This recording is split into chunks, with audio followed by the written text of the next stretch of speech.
Hi everyone, and welcome to another great car on the Car Reviews podcast. As you may know, I'll just remind you if you don't, we also have the Collector Car Stories podcast, where once a week we talk to a fellow enthusiast about his or her car, some car stories, or maybe a car event they've attended. And we have a little fun with it. We like to share the stories. In case you think you might have a great car or car story or tale to share with us, please contact us. Maybe you could be on one of our future episodes. You can get us at admin@CollectorCarCanada.CA or hit us up on the contact us page on the website CollectorCarCanada.CA. So here we are. We've got a 1984 Porsche 928S for today's car review. This is going to be lot 212 on CollectorCarCanada.CA. This car, you can see it's got the upgraded wheels, a Porsche set of wheels, 17s, upgraded from the stock 16-inch manholes. These are staggered. The manholes on an 84 would have been a square setup. But we'll take you through a walk through the car. What I'm going to do next is we'll start it up and we'll have a little listen, and then we'll listen to the engine idle and check out the pipes, sound of the idle on the exhaust side, and then we'll have a little tour of the car. So here we go.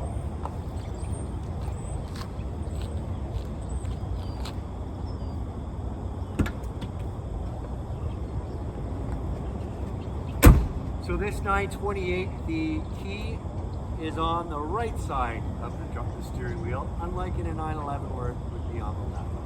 So here we go, we're starting it up. So a nice easy start for this big 4.7 liter V8. I'll come back and get the camera and do a handhold for the... Okay, well you can hear the rumble of that V8. I haven't even released the hood yet from inside the car, so we'll do that first. That's over here.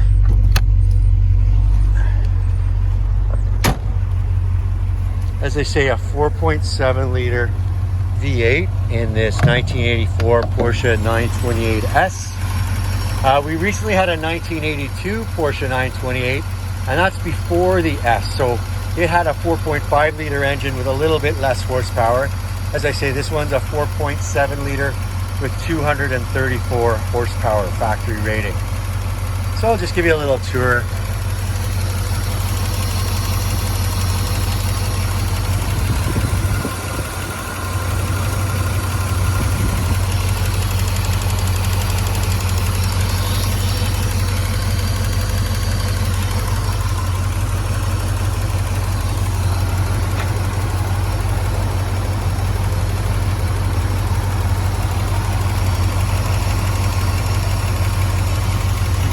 Very frequently see seepage on these power steering fluid reservoirs. This one looks pretty dry. So I'll close that up and we'll take a little walk around to the rear of the car. We can hear the exhaust at idle. We do have some driving videos of the car on our detailed listing.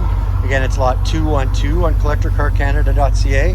You can hear a little more of the engine rumbling in those videos and hear how it sounds under load. But here are the twin pipes. Let's have a listen.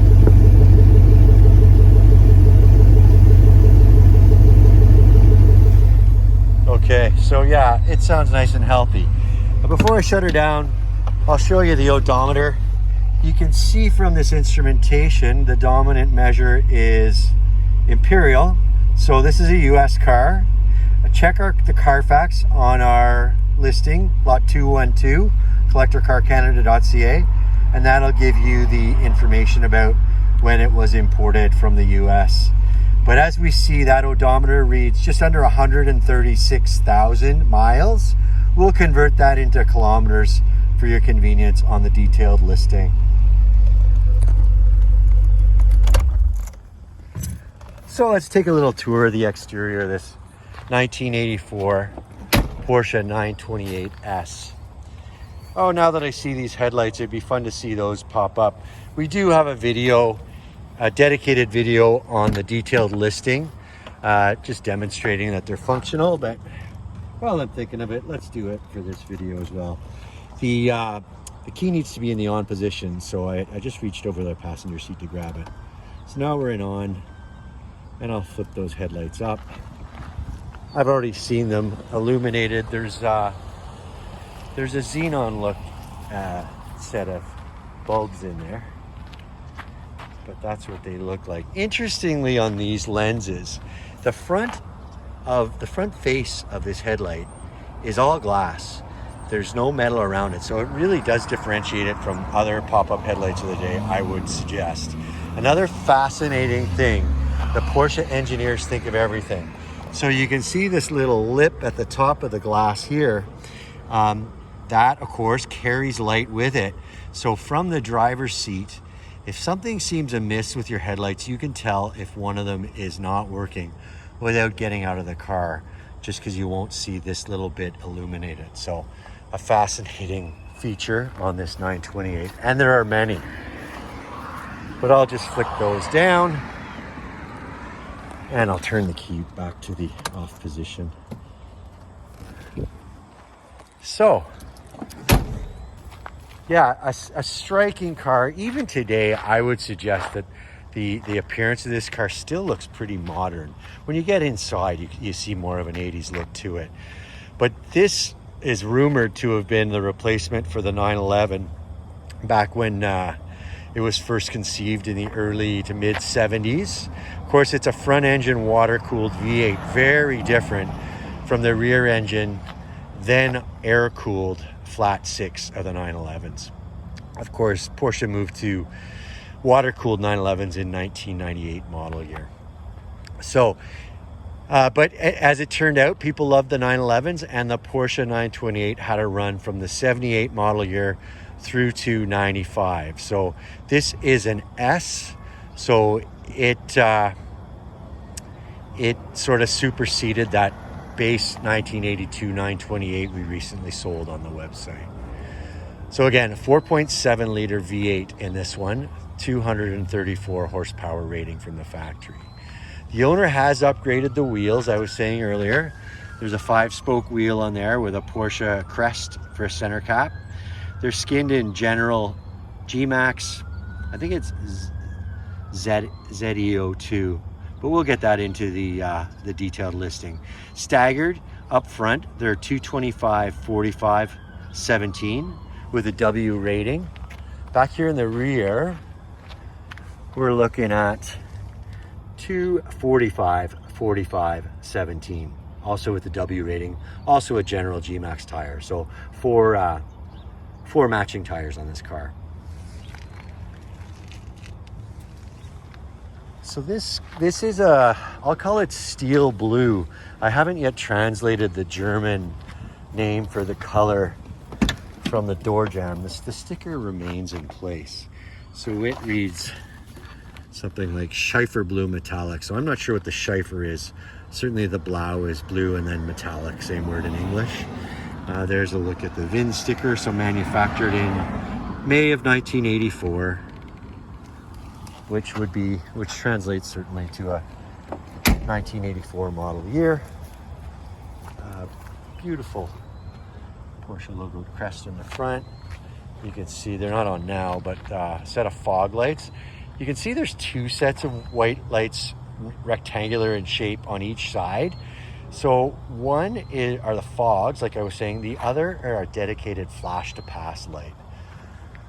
So yeah, this was an Autobahn eater when it was new. So with no speed limits, people were serious about their speed on the Autobahn, and there's a flash to pass. The car is equipped with a sunroof. However, it's non-functional at this time. The owner suspects it's a relay, but he's not taken the time to properly diagnose it. You can see there's a set of 4-wheel discs, and this car is equipped with anti-lock brakes. And here is a pretty clean fuel door. I was into it earlier. It's a little dusty. There's some tire information in here. And these caps, this would be the original, certainly the original style, but probably the original cap. And they lock with a key. A tell for me that this is a US car from the outside. Of course, we saw the instrumentation earlier. with miles as the dominant measure. But this unleaded fuel only sign or sticker decal is in English only. The Canadian market models have a bilingual decal there. So we see the rear spoiler here kind of integrated with the glass. Now that was an ad for the S models when they began. I keep stuttering on it. I cannot recall if the S began in 1983 or 1984. I'm thinking 1983, but we'll get that into our detailed listing. The pre-S models did not have a spoiler. And one thing you also see is these pre-S4 models. So the S4 began in 1987. People will put an S4 spoiler on them, but this one's got the factory correct spoiler still. Very few emblems on the outside of the car. We saw the Porsche crest on the hood, an aluminum hood, very lightweight. And here we see Porsche in script at the rear. I mentioned the lightweight and the aluminum. I do know that the hood, both front fenders and both doors are aluminum, so that does save on weight. Always on these older cars, it's fun to see little tells, but it's nice to not see key scratches on either the key cylinder or even the paint here. I noticed the same on the doors. And getting a look at the exhaust pipes here, it's a dual setup, and certainly out of the factory, it was two pipes coming out on the left side, and these chrome tip exits are a nice touch on the car. So long as I was mentioning those key cylinders, here's the one where you'd expect the most wear. Of course, this car is pre-remote access to a car, so every time that door's been unlocked, it's been with a key, and it's still nice and tidy. So yeah, that's a good look at the exterior. One other little feature here, ahead of its time for 1984, is it's equipped with headlight washers. So why don't we continue on to the interior and have a look there. Matching blue interior. The leather on the seats looks pretty good. Certainly no tears on this. Usually the driver's seat is the one that it's going to show the most wear, because of course it gets the most use. But this driver's seat, sure, it shows a tiny little bit of wrinkling from use over the years, but it's pretty clean. Down on the side here, we see power buttons, so back and forth, up and down. And that's a recline function. So that looks like a 6-way power seat to me.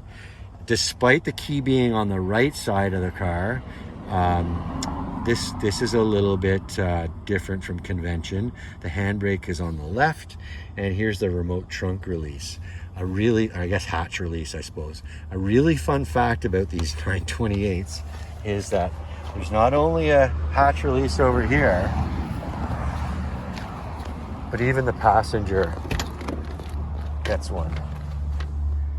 So I'm not going to demonstrate it right this second, but the owner did demonstrate it for us earlier, so it's functional. I'll add that the pre-S models, this would be a button for the stereo volume. So I do see a set of original mats in here. They do show some wear, but given the miles and the year, I'd say they look pretty good. We're missing the speaker cover here, the speaker grill, but the two speakers up there on each door is a factory appointment, and that's a mirror control. The windows are controlled from here in the center, and then that's all. There is central locking, but that's a manual control for the lock right above it. So over to the instrumentation, headlights, fog lights, and this 0 is to reset the trip odometer. All analog on the 928s through the 1988 model year. So as I was saying earlier, a US market car with the miles per hour and miles as the dominant measure in the instrumentation. Just under 136,000 miles. And basically the owner has this parked until it gets to his new owner. He's probably got about 8 miles to get home today. So this is going to go to its new owner with under 136,000 miles. Rear defrost, 4-way hazards, and that's the ignition for the ignition. Stock, as you'd expect, turn signal and bright light switch. Over here we've got wipers, and down below here, that's a cruise control operation. And in the center we've got climate control. Another tell of a Canadian car. The temperatures on the climate control are in Celsius. The owner's got himself a modern Kenwood unit. I think I see KCC. Oh, I can't read that without my glasses, but I did ask, and the car is equipped, this Kenwood deck is equipped with Bluetooth. Automatic transmission in this car, so a 4-speed automatic, and it was built by Mercedes-Benz, which happens to be across town from Porsche in Stuttgart. Both Porsche and Mercedes-Benz are in Stuttgart. I forgot to photograph this, but I'll demonstrate it for those of you watching the videos. This light here in the door is functional. And a bit of an anachronism, that would have been for change at the toll booths. As I was saying, here are the window controls. This is the sunroof control. As I mentioned, it's not functional right now, and this would be for the rear wiper. Right here, that's a temperature sensor for the cabin temperature and the climate control. You can see that there's a dash cover in place. There is some cracking in the dash. It's not perfect, but I've seen much worse. You can take a look at our detailed listing for a look at the dash without the dash cover. Inside the glove box, I did notice the original owner's manual warranty information. So that's a nice thing to have 40 years later, certainly. And that red attaché is embossed in Porsche, so that's stock as well. I'll walk over to the passenger side because there's something to see over there.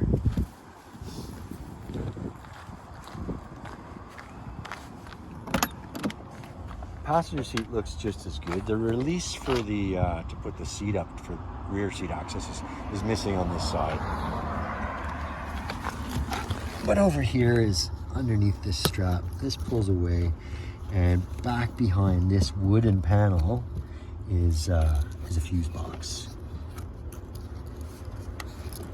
So I think I probably want to fix that up when we're done shooting, but there it is for now. Another ingenious thing on these 928s are the parcel shelves for the front occupants. Both driver and passenger get one. And there's the light on this side in operation. Another ingenious Porsche function or feature. I didn't show it on the driver door, but here we are on the passenger door. That flips up. A little cubby in there too for some more storage. Rear seats. So this car's known as a GT Grand Tourer. I just have the passenger seat in operation here to give us a good look at these rear seats.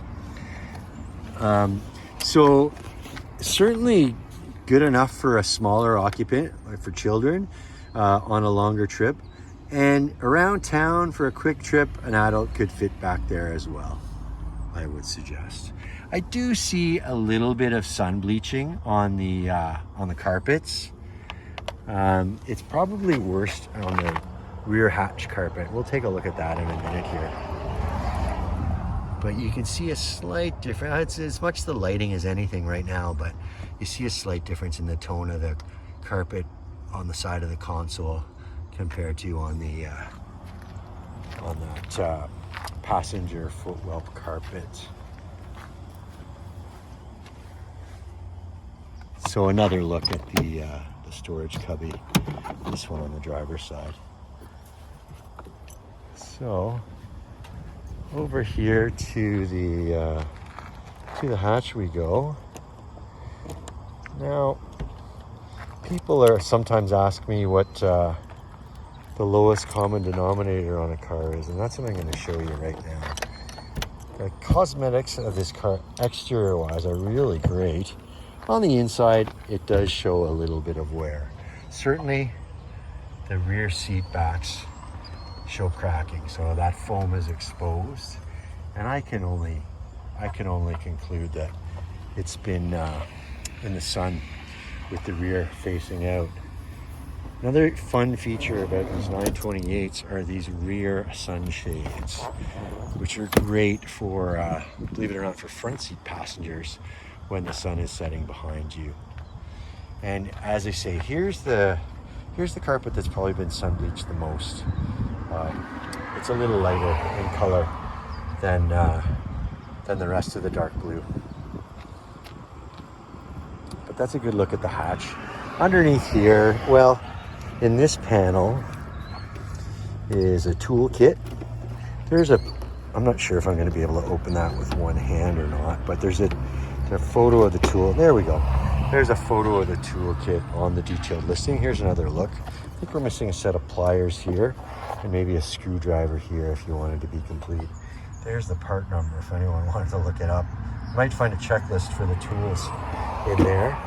I'm not going to pull up that rear hatch carpet, but down below this area is where a spare tire that needs to be inflated before use, as well as the battery. But yeah, I'll give it one more look with the doors open. Certainly the shape of those doors is unique. Not a flat panel on the rear. It's pretty neat, pretty shapely. Kind of a neat look to it. And then those headlights certainly unique to the 928. And then in 1992, along came the Porsche 928. It's 3-liter 4-cylinder, so only half the cylinders of this car, but its headlights are pretty close, mimicking of this 928. So as you get another good look at the exterior in the sun, and I'll jump back on screen for a few concluding thoughts. So yeah, there's a good look at our 1984 Porsche 928S, 4.7 liter V8 engine. Came out of the factory with 234 horsepower. It's got a 4-speed automatic transmission built by Mercedes, commissioned by Porsche, built by Mercedes. And it's going to be lot 212 on CollectorCarCanada.CA. So please take a look at our detailed listing where you'll find, I think, over 200 photos, several more videos. We'll have a Carfax report on there. And yeah, so that about sums it up. Thank you for watching. And remember to take a look also at our Collector Car Stories podcast. Some great stories on there. In particular, you might want to check out the road trip to the Arctic a couple of our friends took back in August. Not just to the Arctic, but they drove all the way from Ancaster, Ontario to the Arctic Ocean. Just take a look at our CCC podcasts menu item on the website, CollectorCarCanada.CA, and that will link you up. CollectorCarCanada.CA, lot 212, 1984 Porsche 928S. Thank you again for watching.